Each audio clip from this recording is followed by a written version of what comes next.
So now, if we look at the moments leading up to basically the the hitting of the bridge and the collapse. At 1:24 a.m., you can see the lights on the ship starting to flicker. About a minute later, the ship appears to change course and starts to head towards the bridge. And look, you can see smoke coming out of the smokestack. That's believed to be a sharp turn in the engines into reverse. Authorities are holding the traffic now on both sides of the bridge, and the crash is imminent. This is the way the bridge looked before.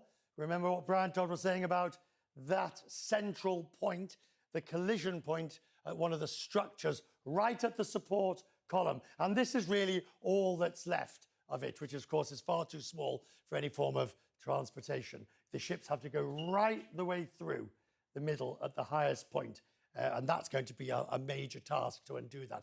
John McCown is a non-resident senior fellow at the Centre for Maritime Strategy. He's joining me now from Spain. Good evening, sir. Hi, Richard. Pleased to join you. So the ship loses power. There's never a good time for a ship to lose power, but arguably this was quintessentially the worst time for it to lose power and or control over navigation.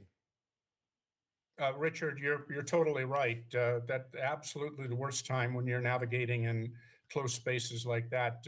When I saw that video, my heart sunk. I've been over that bridge hundreds of times. My daughter went to college in Baltimore, so I know the bridge well. And as long as that, I'm sure the first order of business is to bring in some salvage experts and get that out of the way as quick as possible, because the economic numbers are big. The good news is there are other ports. Baltimore is only 3% of the inbound containers to the U.S., and there are other ports on the East Coast that I believe should be able to take that business up quickly. But that doesn't mean that the economic hit to Baltimore can be meaningful. It sounds as if, obviously the investigation will focus on why power failed or navigation failed, but it does sound like once it had happened, bearing in mind where the ship, they did all they could. They added a Mayday Call. They throw the engines into reverse. You can see that. They then do they drop the anchor. There's not, I don't know, I'm not a maritime, I'm an aviation man. You're the maritime man. Is there anything they could have, more that they should have done? Well, I think first it seems like there were a lot of heroes that people that saw what was happening and stopped people from going over, and so we should all be glad for that.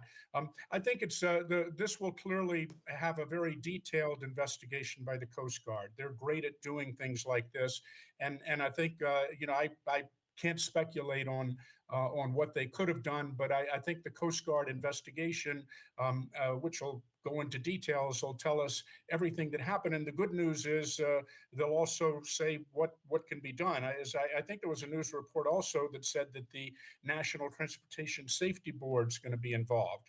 Yes. And their focus is always on, this is what happened, what can we do better? So we heard from the NTSB earlier. Yeah, we did hear from the chair of the NTSB, and they will be leading under a memorandum of understanding between the Coast Guard and the NTSB. Their specialty is this. So they will be leading the investigation into it. But getting Baltimore Port, let me just read you.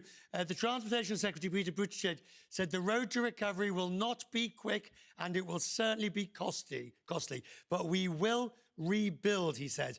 This is no ordinary bridge. It's been part of the skyline of the region, so the path to normalcy will not be easy.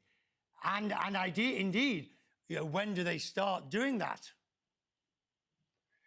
Well, certainly the rebuilding of the bridge, I think you're talking about years, but I think from a maritime standpoint, the focus is going to be on getting some salvage professionals in and removing enough of the collapsed bridge so vessels can move in and out. Because I think that would be Baltimore's focus. Right.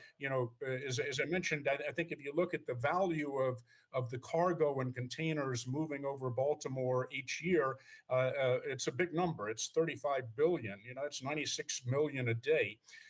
It's a big number. The good news is it's only 3% of the inbound containers, and the other big ports on the East Coast have capacity. And so, as we speak, cargo is being rerouted. Shippers are saying, that load that was going to Baltimore, drop it off in Charleston or Norfolk or New York. Those three ports combined have, are moving Yeah. in like 12 times as much cargo. So the system will be able to adapt. That doesn't mean there's not going to be a pretty big hit to Baltimore, because until the bridge is rebuilt, there's going to be more of a traffic jam, and it's going to be a mess for them. Thank you, sir. I'm grateful. I appreciate it.